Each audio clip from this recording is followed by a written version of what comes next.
জান্নাতে প্রবেশ করবা। হযরতে বিলাল ভীত সন্ত্রস্ত হয়ে বলে, ইয়া রাসূলুল্লাহ, নবী গো, আমি কিভাবে আপনার আগে জান্নাতে প্রবেশ করব? দয়াল নবীজি বললেন, বিলাল রে, আমি রাসূলুল্লাহ যেই উটের উপরে বসে জান্নাতে প্রবেশ করব, সেই কাসুয়া নামক উটের নাকের রশিটা, লাগামটা তুমি বিলালের হাতে থাকবে। আমি রহমাতুল লিল আলামিন নবীর উটের লাগাম টানতে টানতে তুমি আমার আগে আগে জান্নাতে প্রবেশ করবা। আল্লাহর হাবিব রাসূল আকরাম সাল্লাল্লাহু আলাইহি ওয়াসাল্লাম, আমাদের দয়াল নবীজি এমন একজন নবী যিনি সমস্ত নবীদের চেয়ে মর্যাদায়, দারাজাতে সর্বদিকে বড়।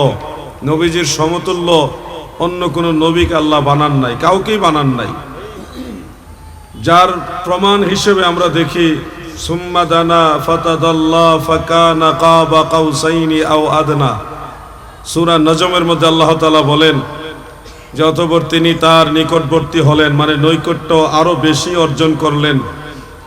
ফাতাদাল্লাহ ফাকানা কাবা কাউসাইনি আও আদনা, এমনকি দুই ধনুক কিংবা আরো নিকটবর্তী হলেন। সুবহানাল্লাহ।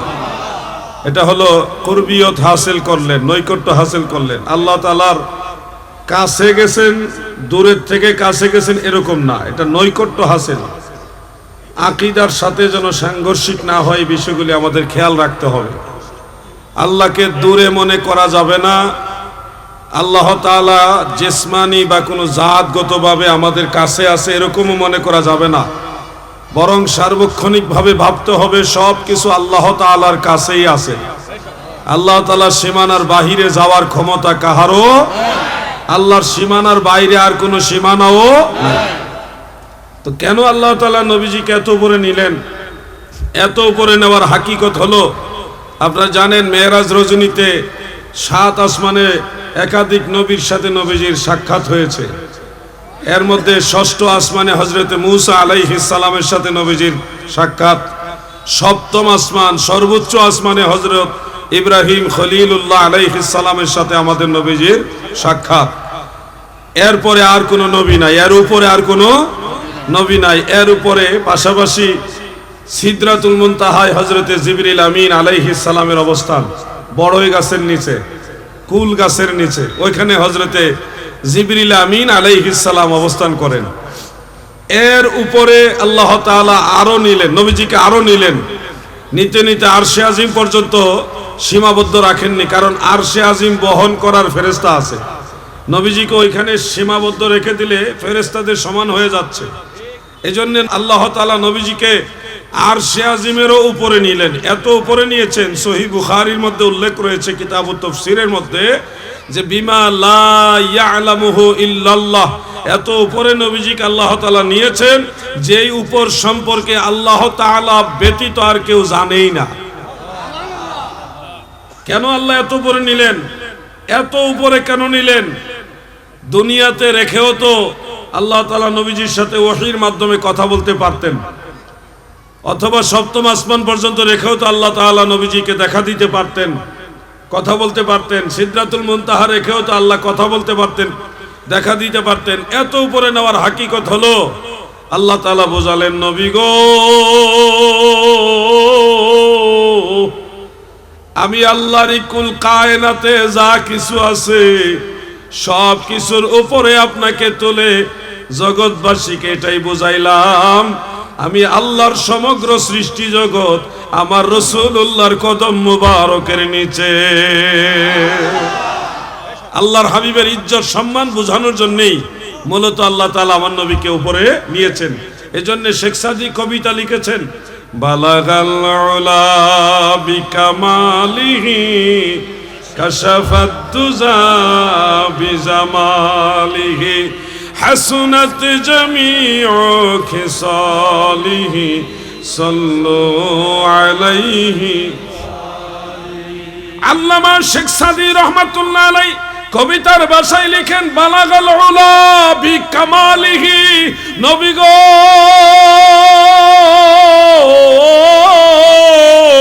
আল্লাহর দেওয়া মহা সম্মানে আপনি সম্মানিত, সেই সম্মান দ্বারা আল্লাহর দেওয়া সেই যোগ্যতা দ্বারা আপনি সর্বোচ্চ সম্মানের জায়গায় পৌঁছে গেছেন।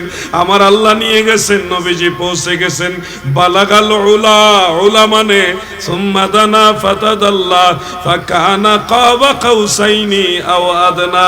আমার নবী যখন মেরাজে গেছে গো, ওই আসমান রাজ্যের উপরে যাইয়া হযরতে বেলালের কণ্ঠের আওয়াজ, হযরতে বেলালের পায়ের আওয়াজ শুনে, সিদ্দিক আকবর আবু বকর রাদিয়াল্লাহু আনহুর পায়ের আওয়াজ শুনে, কণ্ঠের আওয়াজ শুনে, এটা হলো নবীজি বুঝাইলো আমি রাসূলুল্লাহ যেখানে যাব আমার উম্মতকে ছেড়ে যাব না গো, তোমরাও আমি রাসূলের সাথে থাকবা। মিশকাত শরীফের 583 নম্বর পৃষ্ঠার মধ্যে তারিখে বাগদাদ থেকে খতিবে বাগদাদি রহমাতুল্লাহ আলাইহির সেই কিতাব থেকে একখানা রওয়ায়াত উল্লেখ, যেটা আপনারা অনেকে জানেন।